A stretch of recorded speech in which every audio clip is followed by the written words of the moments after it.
Здравейте! Друмите днес ни отвеждат до село Кунино и каньонът на тамошната река Големия дол.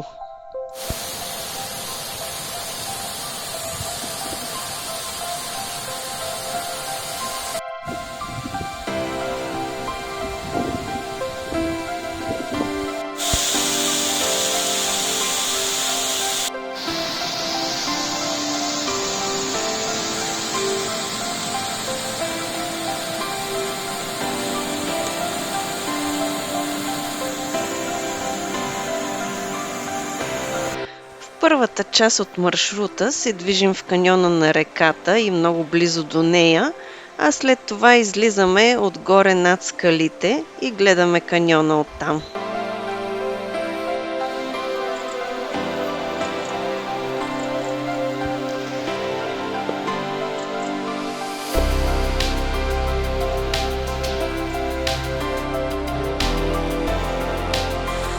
Трябваше да пресичаме реката на доста места.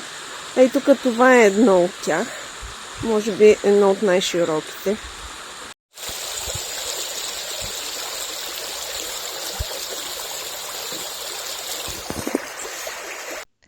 В края на каньона стигаме до едно красиво езеро с водопад, откъдето трябва да търсим път нагоре.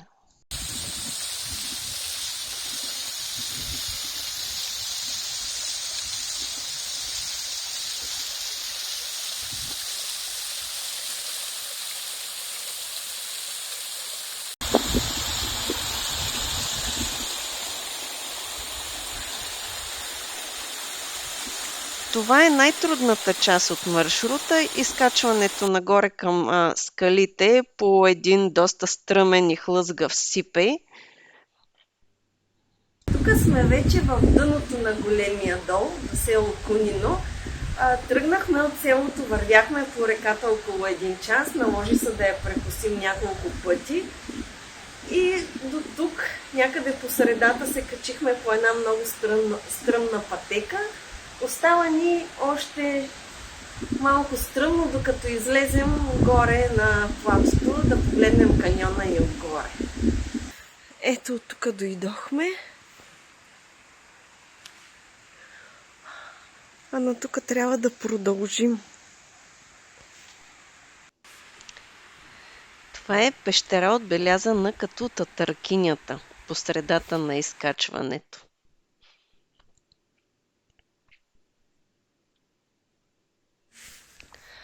Ето и краят се вижда. През тази дупка излизаме отгоре над скалите.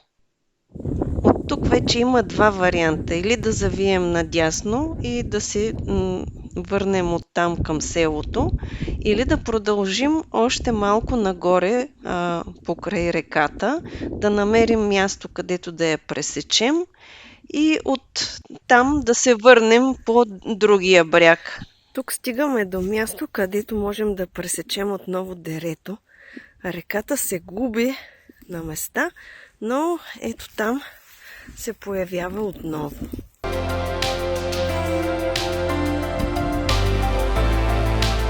Ето това е улеят, по който се изкачихме напред. Това е Големия дол, по който дойдохме.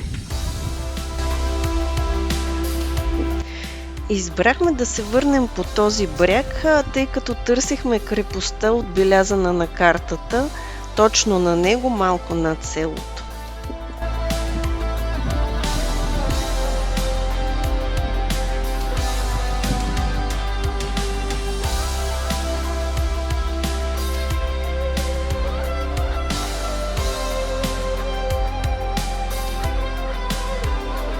Почваме да слизаме в дере пак.